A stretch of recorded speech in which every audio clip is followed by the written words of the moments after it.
মোমোর চাটনি রেডি করব বলে এখানে নিয়ে নিয়েছি 4টি টমেটো, শুকনো লঙ্কা, রসুন কুচি, আদা কুচি, ধনেপাতা আর কর্নফ্লাওয়ার। কড়ার মধ্যে জলটা গরম হয়ে গেছে, এর মধ্যে টমেটো, শুকনো লঙ্কা আর রসুন কুচি, আদা কুচি দিয়ে ভালো করে ফুটতে দিয়েছি।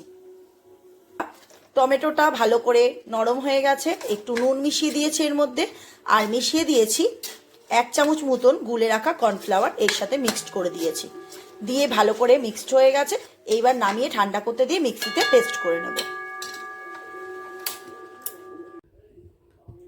মিক্সির একটা কন্টেনারের মধ্যে নিয়ে নিয়েছি, এবার ভালো করে ব্লেন্ড করে নেব। তা কড়ার মধ্যে একটু সামান্য রিফাইন তেল দিয়ে তার মধ্যে আদা কুচি, রসুন কুচি আর ধনেপাতা দিয়ে একটু তড়কা মতন বানিয়ে নিলাম। এবার এর মধ্যে পেস্টটা দিয়ে দেবো। কড়াতে দিয়ে দিয়েছি, এইবার নুনটা একটু দেখে নিয়েছি, আর এবার দিয়ে দিলাম একটু চিনি, দিয়ে খুব ভালো করে একটু মিক্সড করে নেব।